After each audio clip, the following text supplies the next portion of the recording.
Good morning. This is Sri here with the day 8 of the Australian Open recap. What an amazing um, matches we had, both in the men's and the women's. On the women's side, one of the Cinderella run comes to an end. On the men's side, what can I say about Djokovic? He continues to impress me. He took on Manarino and he won the first 12 games, 6-0, 6-0. And I think Manarino was pretty much tired after his match against Ben Shelton. That's one of the reasons why I preferred Ben Shelton to win that game. That would have been a much closer match for Djokovic. Djokovic easily through the quarterfinals, I think tying Federer's record. But on the other side, for the Americans, very impressive win for Taylor Fritz against Tsitsipas. Won the first set in a tiebreaker, but Tsitsipas came back and tied one set apiece. But Taylor Fritz was too good for Tsitsipas. Both the players had some chances to break, but I think Taylor Fritz proved to be the better player yesterday. And his reward is to play against Djokovic, which will be a very good game. And I think this is a match where Taylor Fritz can kind of elevate himself if he needs to be.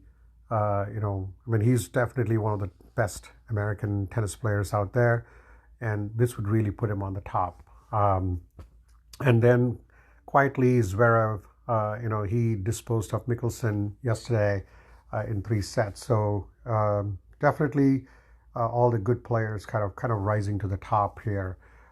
And today we had Rublev and de Minaur, local favorite de Minaur from Australia,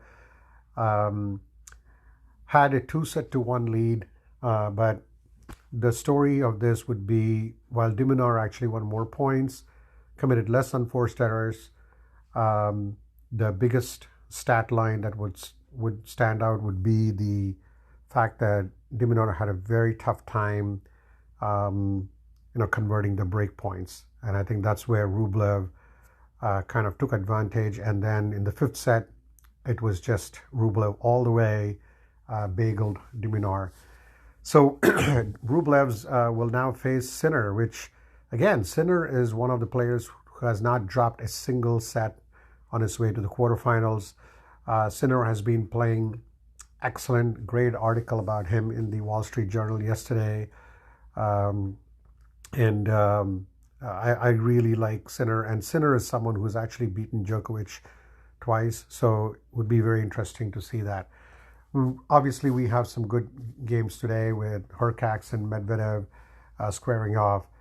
Alcaraz will play Kekmanovic, and who beat Tommy Paul, and then Nori will face Zverev. So a lot of interesting matches. The other 2 matches will be early tomorrow morning, but tonight will be Medvedev playing Borges, and then Kazaa, the French phenom, playing against Polish Hurkacz.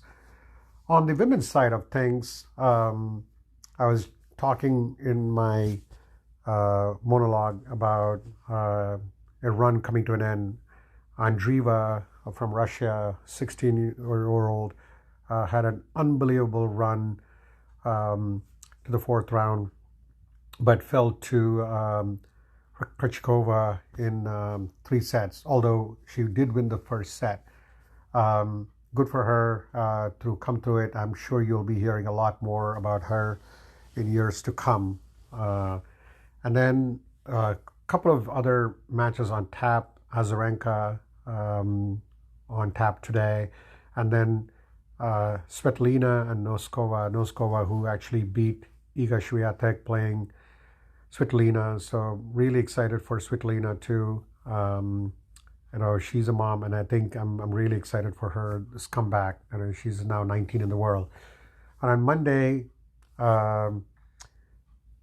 we have quite a few matches there. Kalinskaya is up against Paolini. So a lot of interesting matches, to look forward to. The men's definitely shaping out to be a good clash, I would say, of all the top players in the world. Really excited about the quarterfinals and what lies in store for us. So with that, we will wrap up the day 8 of the Australian Open, and looking forward to all these matches. Thank you so much for listening.